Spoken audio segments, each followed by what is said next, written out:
gentlemen, Nick here, and welcome to my ranking of Doctor Who Season 24. So I'll be ranking the 4 stories from the 24th season of Doctor Who, which is the first season to star Sylvester McCoy as the 7th Doctor, after Colin Baker was unfairly kicked off the show. Basically, he was unfairly fired from the show because the BBC would only continue Doctor Who after Season 23 if Colin Baker was fired and they got another actor in. Which is very unfair, because Colin Baker was not the reason why Doctor Who was having problems during his era. He was not the problem. There were other elements. The BBC weren't liking it. They just, well, at least the high-ups weren't, at the very least. Some of the writing, a lot of people claim it to be the writing and the show managing at the time. But we can all agree that although Colin Baker's Doctor may not be for everyone, it was not Colin Baker himself that caused all of these problems. So I think he was unfairly treated. However, they got Sylvester McCoy in as the 7th Doctor, and I think McCoy could be the best of the 80s Doctors, excluding the final Tom Baker stories, although they weren't not all of them were his bests. And he wasn't at his best in that final season, but although Shada was really good in season 17, the unbroadcast season 17 story. But the point is, after Tom Baker, McCoy is probably the best 80s Doctor. So, yeah, it is a bit of a shame that Season 24 is kind of got this a bit of a reputation for not being that good either. And I can see why. I kind of not really like half of Season 24, but I really like the other half. And it's not half as in first half, second half. It's more like 2 of the 4 stories are, in my opinion, good, and the other 2 stories are bad, or I have a big issue with them. So these 4 stories are, of course, Time in the Rani, Paradise Towers, Delta and the Bannermen, and Dragonfire. So, without wasting any more time, let's begin. Starting, of course, with number 4, easily the weakest story of season 24, and the weakest 7th Doctor story, and the weakest regeneration, and the weakest post-regeneration story ever. Time in the Rani. Yeah, I dislike the story even more than Twin Dilemma. I didn't even get angry at Twin Dilemma. I thought it was very bad, but nothing that got me angry. Time in the Rani did kind of annoy me in places. I mean, there were some fun bits, but more for the fact that they were silly rather than the fact that they were enjoyable or funny, like with Time Lash. It was a very bad story. I could not follow what the plot was. According to Andrew Cartmel, apparently the story was pretty much nothing, and I'm wondering if he had a big part in actually making something out of it. Sylvester McCoy does a great job in his first story, but he has a very bad story to work with. Though some decent moments, he has a weak starter. Bonnie Langford is possibly at her worst as Mel, and so is the character. I will say that the Rani is possibly at her best, which is completely opposite to everybody else. Rani is possibly the best written we've seen on screen in her 3 on-screen appearances, including Dimensions in Time. I think this is the best the character has been, and Kate Amara's best performance. However, that's the only really positive side to it, apart from McCoy being a great performer. Apart from McCoy being great in his first story, and a couple of other great guest actors for their characters. The Bat Creature's decent design, although that head I'm not a fan of. And, you know, the problem is mainly with the story. It's absolutely nothing. There's just nothing there. The Rani keeps it from being a complete drab. But apart from that, there's not really much I can say that is good about this story. Moving on to number 3. Number 3 is a story that I used to hate more, but after rewatching, I actually kind of think it's okay. I mean, it's not amazing. Like, some people think it's one of the best. It's the best of the season. Some people might think it's a strong McCoy story. I think it's okay. I think it's all right. And that there are some elements that absolutely piss me off more than Time in the Rani ever did, and that is Dragonfire.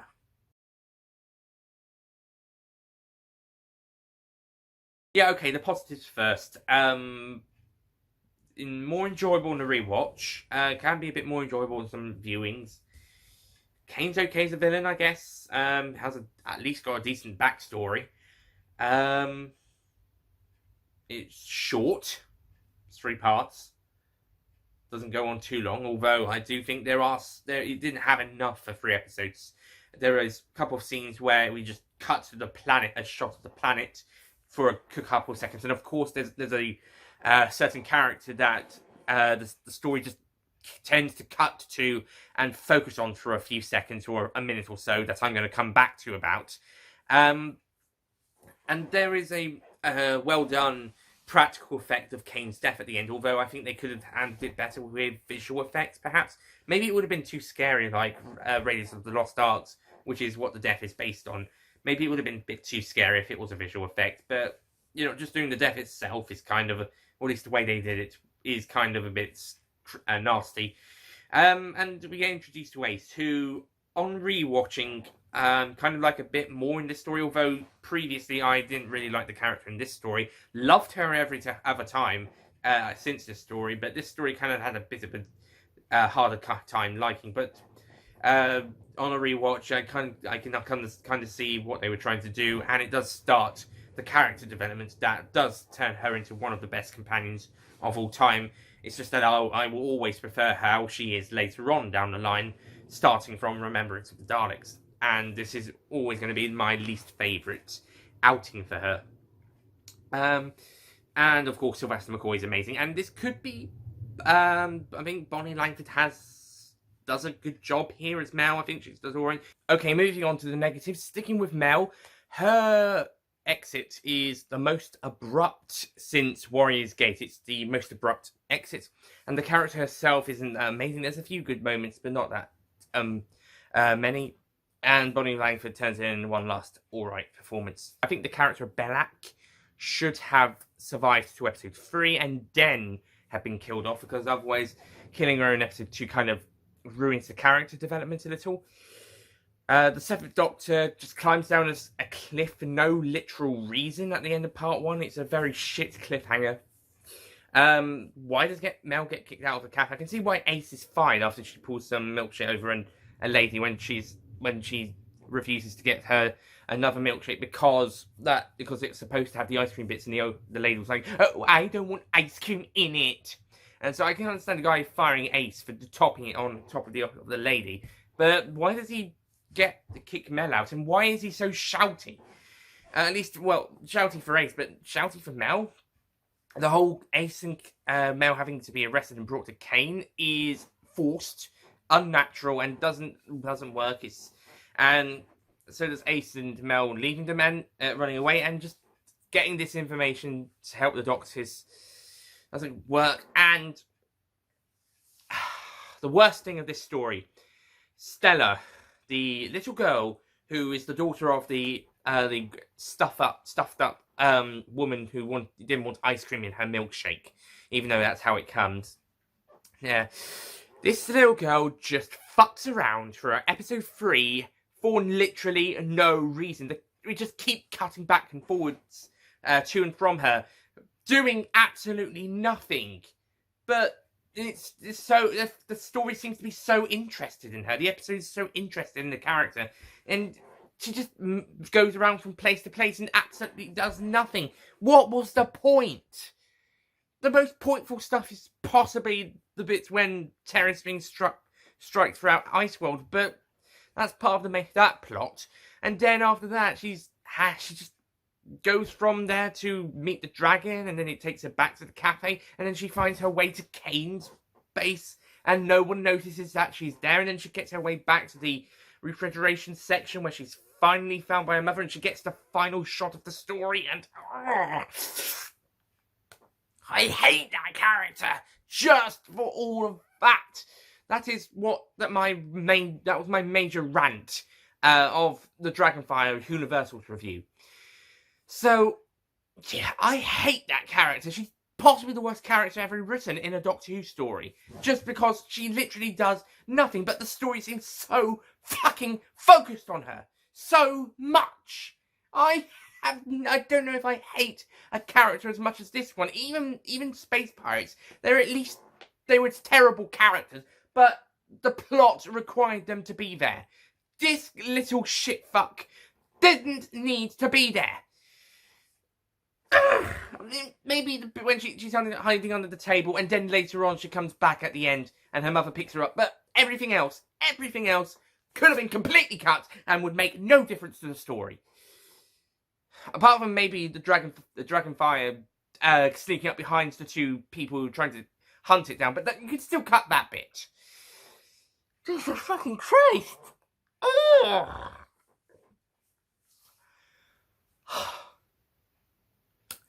Hate that character.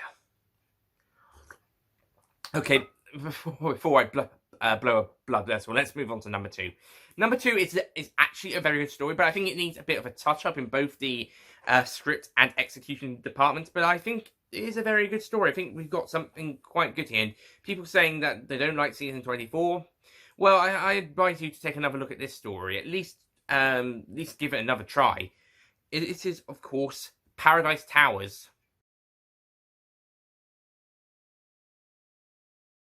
Yeah, I think there's a good story here. It's just that I think it needs a bit of a touch-up.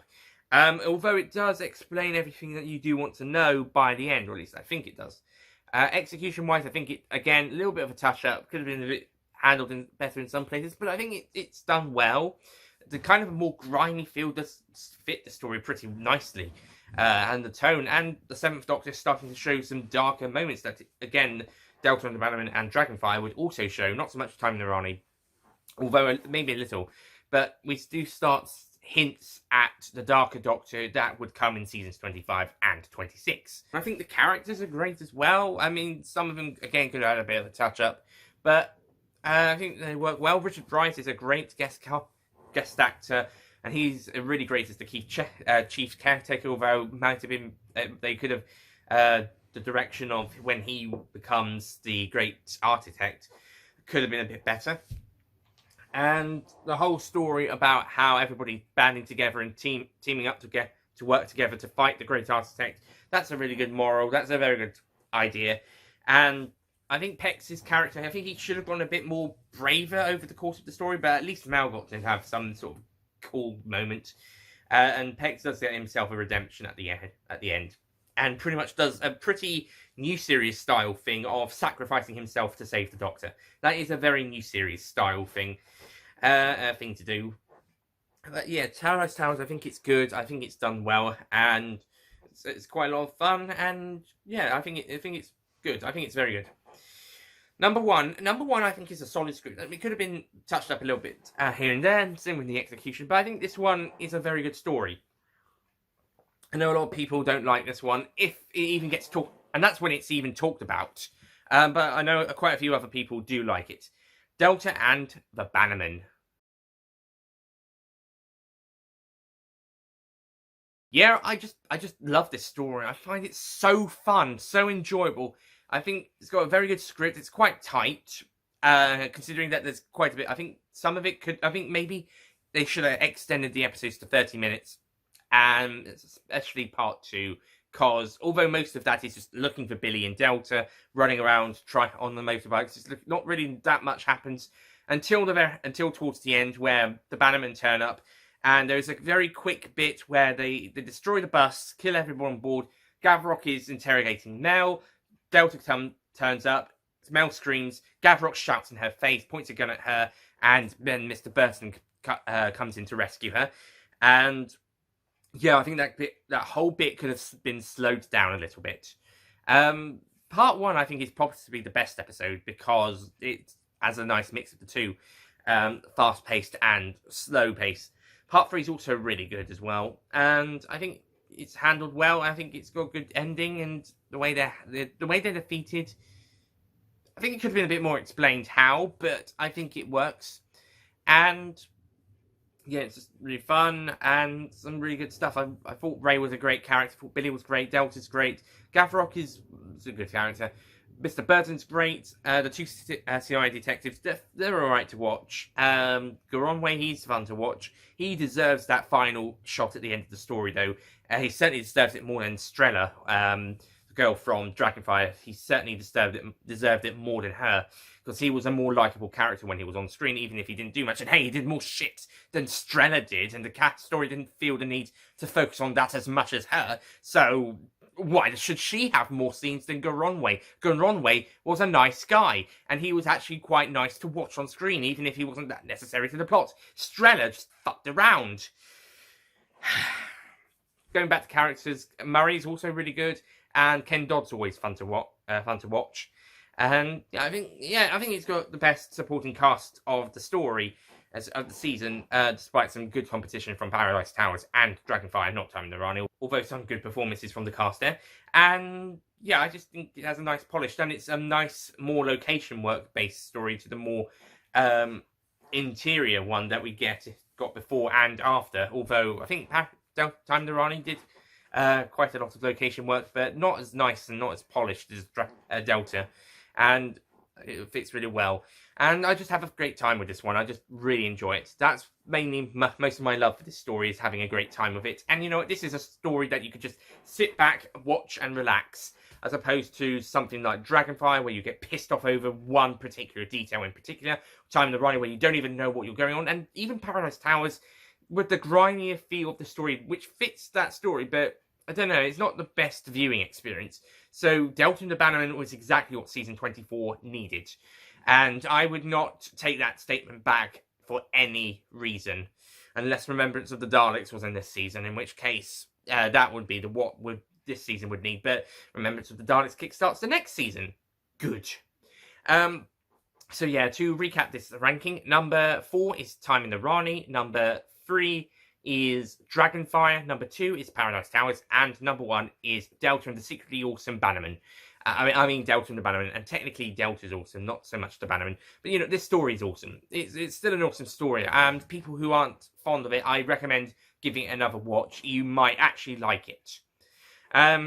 So that's my Season 24 ranking. Thank you for watching. Next time we'll start possibly my favourite season of the entire classic series, Season 25, starting with my... I don't know if it's me, but is the voice in the visuals matching? I don't know. Anyway, the next review will be Remembrance of the Daleks, my favourite classic story of all time, and my second favourite story of all time. So, thank you for watching, and I'll see you guys next time. Goodbye.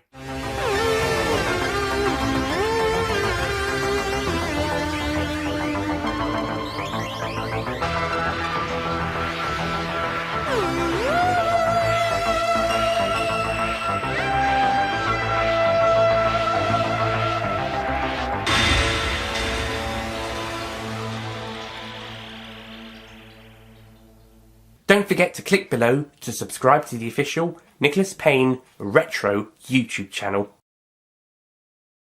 2 of the half stories, two of the apparent, according to Andrew Cartmel, I don't know why I was saying David, which is a complete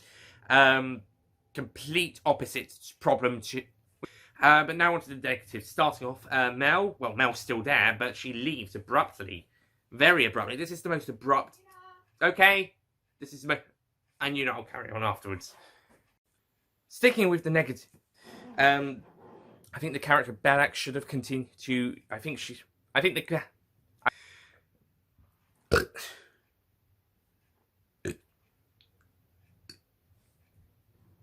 And I think there's also some great.